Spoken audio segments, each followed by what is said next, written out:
A'udzubillahi Bismillahirrahmanirrahim. Assalamualaikum warahmatullahi wabarakatuh. Kembali kita dalam sesi pembelajaran tajwid tahun 6. Baik, kalau minggu lepas kita dah sentuh berkaitan dengan idgham, iaitu idgham terbahagi kepada 3 bahagian, iaitu yang pertama idgham mutamathilain, yang kedua idgham mutaqaribain, dan yang ketiga idgham mutajanisain. Okey, ingat tak? Bahagian idgham ada 3. Okey, untuk yang hari ini kita akan masuk idgham yang pertama, iaitu idgham mutamathilain atau dua persamaan. Idgham mutamathilain atau Melayunya dua persamaan. Ingat, mutamathilain sama, mutamathilain sama, mutamathilain sama, mutamathilain sama. Okey, dua persamaan. Apa yang samanya ni kan? Okey, kita akan tahu sebentar lagi. Okey, ini dia maksud idgham mutamathilain. Okey, idgham mutamathilain ialah kejap ya. Okey, idgham mutamathilain ialah pertemuan dua huruf yang sama makhraj dan sifat. Ustaz ulang. Ialah pertemuan dua huruf yang sama makhraj dan sifat. Okey, tadi kan Ustaz cakap kita ada sebut idgham mutamathilain, dua persamaan. Apa yang dua persamaan? Ini jawapan dia. Dua huruf. Dua huruf yang sama makhraj dan sifat. Okey, dapat? Dua huruf yang sama makhraj dan sifat. Okey, macam mana tu? Tak apa, kita akan tengok misal sebentar lagi. Sebelum tu kita tengok hukum bacaan idgham mutamathilain. Hukum bacaan dia ialah wajib diidghamkan. Wajib diidghamkan. Idgham tu apa? Ingat balik, idgham tu ialah memasukkan huruf pertama yang mati atau tak ada tanda ke dalam huruf kedua yang berbaris. Okey. Ingat, wajib diidghamkan. Okey. Kita tengok cara bacaan dia pula macam mana. Cara bacaan idgham mutamathilain ialah dengan memasukkan huruf pertama yang mati ke dalam huruf kedua yang berbaris sehingga menjadi satu huruf yang bertasydid. Macam pernah dengar kan ayat ni? Ya, ini ialah pengertian bagi idgham. Okey, senang je. Kita tengok misal satu persatu. Okey, misal yang pertama, iz zahaba. Iz zahaba. Okey, nampak tak huruf yang berwarna merah ini? Huruf apa? Zal bertemu zal. Ingat balik pengertian tadi, pertemuan dua huruf. Ni dua huruf nampak ni. Dua huruf yang sama makhraj dan sifat. Ni. Zal, zal. Senang cerita, idgham mutamathilain ni pertemuan dua huruf yang sama. Zal, zal confirm lah keluar daripada makhraj dan sifat yang sama. Kan? Senang je nak ingat, idgham mutamathilain apabila berjumpa dua huruf yang sama. Dapat? Okey. Yang kedua, wa qad dakhalu bil kufr. Ustaz tak merahkan. Yang mana satu? Huruf idgham mutamathilain. Yang ini dal bertemu dal. Dapat? Tak apa, Ustaz bagi lagi. Misal ketiga, yudrikkumul maut. Ini dah terang lagi nyata. Ustaz dah merahkan. Kaf bertemu kaf. Tengok, kaf yang pertama tak ada apa-apa tanda. Kaf yang kedua bertanda atau berbaris depan. Apabila huruf pertama yang tak ada tanda atau mati bertemu dengan huruf yang kedua berbaris, maka cara bacaannya terus masuk ke huruf yang kedua. Kaf yang pertama ni tak ada apa-apa. Faham? Kita tengok misal yang keempat. Fama rabihat tijaratuhum. Ta bertemu ta. Jelas lagi nyata. Okey, dapat. Senang je idgham mutamatsilain ni. Okey, Ustaz bagi banyak lagi misal yang terdapat di dalam Al-Quran. Misal yang pertama, kita tengok. Apabila huruf ba bertemu ba, ba dan ba, terang-teranglah huruf yang sama.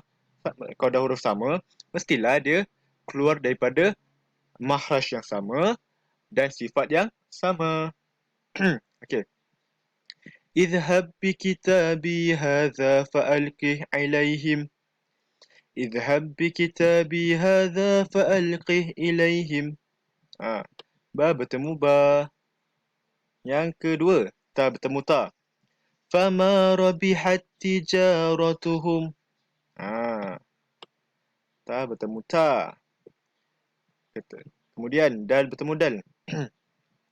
Wa qad dakhalu bil kufri wa hum qad kharaju bih. Wa qad dakhalu bil kufri wa hum qad kharaju bih. Mana huruf yang sama? Huruf dal bertemu huruf dal. Okey. Zal bertemu zal. Wa zannuni idh dhahaba muqadiba. Okey, ni senang dapat. Seterusnya, ra bertemu ra. Wadhkur rabbaka katsira fasabbih bil ashyi wal ibkar. Ra bertemu ra. Ada lagi. Ain bertemu ain. Zalika ta'wilu ma lam tasti' alaihi sabra. Tengok ain pertama tak ada tanda, berjumpa ain yang kedua berbaris atas. Kemudian fa bertemu fa. Fala yusrif fil qatl. Jelas lagi nyata, fa bertemu fa. Kaf bertemu kaf. Yudrikumul maut. Lam bertemu lam. Wa in kazzabuka fakulli amali walakum amalukum. Lam bertemu lam. Waw bertemu waw. Fanadaw wala tahina manas. Dan yang terakhir, ha bertemu ha. Wa man yukrihun. Okey. Nampak? Jelas. Sedang je. Apabila bertemu huruf yang sama, itulah yang dipanggil huruf idgham mutamatsilain. Dapat? Senang je kan? Okey. Tapi ada special sikit. Tahukah anda? Tak semua tempat kita boleh idghamkan walaupun dia sama huruf. Sebagai contoh yang pertama ni, tempat yang tidak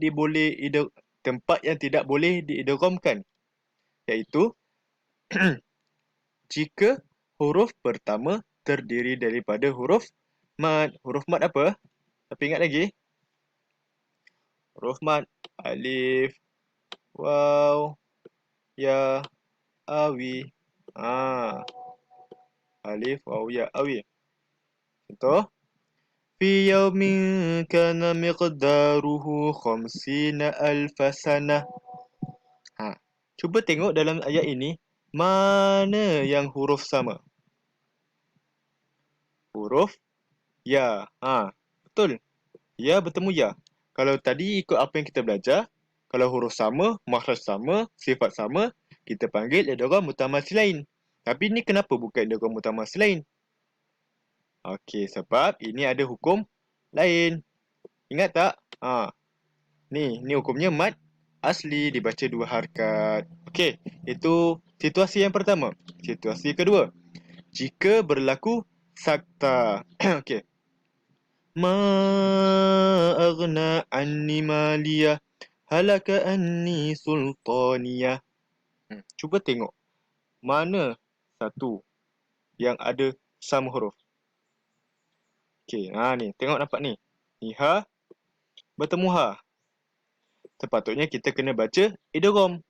Tapi tak boleh sebab dia berlaku sakta. Apa itu sakta? Okey, nanti pelajaran yang akan datang kita akan belajar apa itu sakta. Okey. Seterusnya. Ha. Faman nakasa. Faman nakasa. Ini hukum kita dah belajar dalam darjah 4. Nun mati bertemu nun. Nun mati bertemu nun. Apabila nun mati atau tanwin bertemu dengan nun, hukumnya idgham biruna, bukan idgham mutama silain. Cara bacaannya dengan dengung dua harakat. Faman nakasa. Okey, dapat. Dan yang terakhir. Lahum masalah. Tengok, Ustaz merahkan mim bertemu mim. Ini pun hukum lain. Ini termasuk dalam hukum mim mati. Mim mati ada 3. Idgham syafawi, ikhfa syafawi dan izhar syafawi. Apabila mim bertemu mim, merupakan idgham mislain syafawi. Dia bukan idgham mutamatsilain. Okey, dapat. Macam biasa, kita ulang balik, kita refresh balik apa yang kita dah belajar tadi. Sama ada kamu faham atau tak faham, kita cuba jawab soalan ini. Okey, yang pertama, apakah erti idgham mutamatsilain? Tengok, ada keyword. Kan Ustaz teringat tadi, mutamatsilain. Pertemuan dua huruf yang sama makhraj dan sifat, atau pertemuan dua huruf yang berhampiran makhraj dan sifat. Yang kuning atau yang biru? Yang kuning. Okey, betul. Seterusnya, apakah hukum bacaan idgham mutamatsilain? Wajib digunnah atau wajib didghamkan? Wajib diidghamkan. Betul. Yang ketiga, keluarkan huruf idgham mutamatsilain pada ayat berikut. Izhab bi kitabi hadza fa'alqih ilaihim. Ta bertemu ta, ba bertemu ba, zal bertemu zal. Tengok mana satu yang ada huruf sama. Tit, ba bertemu ba. Okey, betul. Jawapannya ba bertemu ba. Seterusnya pun sama, keluarkan huruf idgham mutamatsilain. Fala yusrif fil qatl. Ta bertemu ta, sin bertemu sin, atau fa bertemu fa. Jawapannya fa bertemu fa. Betul. Dan yang terakhir. Wadhkur rabbaka katsira. Ra bertemu ra, ba bertemu ba, atau zal bertemu zal. Mana satu huruf yang sama? Ra bertemu ra. So jawapannya warna biru ini. Betul. Okey, siapa dapat 5/5? Ustaz ucapkan tahniah dan syabas. Siapa yang ada salah satu, ada yang salah dua atau tak faham, macam biasa, kita ulang balik, cuba ulang balik, tengok video ini, kamu fahamkan, fokus dan kemudian jawab semula. Okey, setakat itu saja untuk pelajaran hari ini. Semoga kita diberi kesempatan untuk berjumpa di sesi akan datang. Assalamualaikum warahmatullahi wabarakatuh. Bye-bye.